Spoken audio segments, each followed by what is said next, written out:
Trump to recognize Jerusalem as Israel capital, delay embassy move.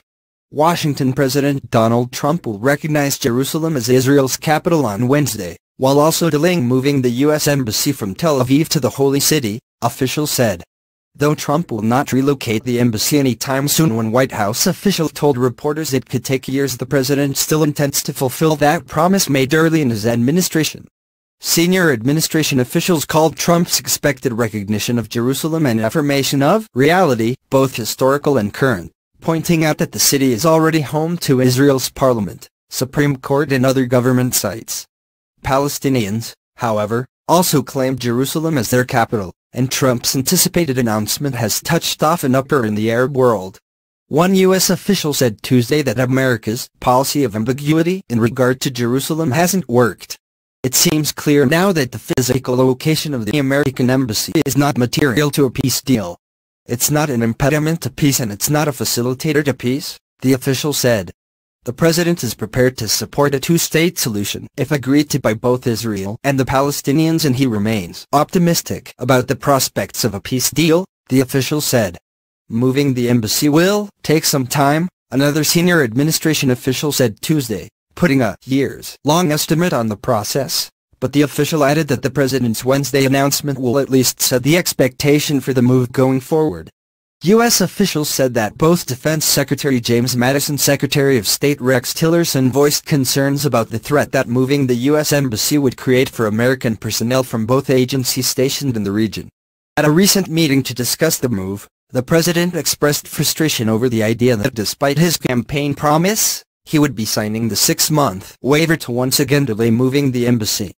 Despite concerns expressed by some at the meeting, two U.S. officials confirmed that Vice President Mike Pence and Ambassador to the UN Nikki Haley were in support of the president's decision to announce he was recognizing Jerusalem as Israel's capital. Meanwhile, world leaders have expressed grave concerns about the pending move, which Palestinian and Arab leaders have warned could inflame the Arab world, spark violence and further derail an already tenuous peace process. Ahead of the announcement, Trump held a series of phone calls on Tuesday with leaders in the Middle East. The president spoke to Israeli Prime Minister Benjamin Netanyahu, King Abdullah of Jordan and Palestinian Authority President Mahmoud Abbas, the White House said.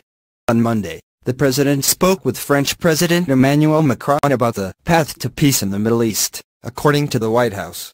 After Trump's call with Abbas, a spokesman for Abbas, Nabi Abu-Rudayna, said Trump briefed President Abbas on his intention to move the U.S. embassy from Tel Aviv to Jerusalem, though no official decision was conveyed. Abbas warned Trump about the dangerous implications for such a decision on the peace process, the security and stability in the region and the world, and called the possible move an unacceptable step, Rudayna said. Jordan's official news agencies also reported that Trump updated King Abdullah on his intention to move the embassy. In their phone call, King Abdullah warned of preempting a comprehensive solution that leads to the establishment of a Palestinian state, with East Jerusalem as its capital, the statement said. His Majesty emphasized that Jerusalem is key to achieving peace and stability in the region and the world. The king affirmed that the decision will have serious implications that will undermine efforts to resume the peace process and will provoke Muslims and Christians alike. Turkish President Recep Erdogan, meanwhile, called Jerusalem the red line for Muslims.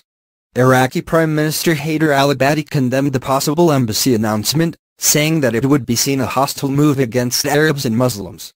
But administration officials believe that those parties who want peace will stay at the negotiating table, regardless of this latest move.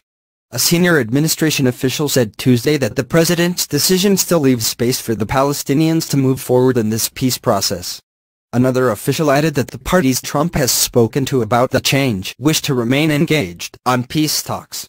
Trump has been outspoken about both his support for Israel and his desire to broker a lasting Middle East peace. The president has tapped his son-in-law, Jared Kushner, to lead the peace effort. At a news conference with Netanyahu at the White House in February, Trump said he would love to see the U.S. embassy moved to Jerusalem and that we're looking at it very, very strongly. We're looking at it with great care, believe me. And we'll see what happens, okay? Since the 1979 Camp David Accords, U.S. presidents have refused to recognize Jerusalem as the capital of Israel or move the U.S.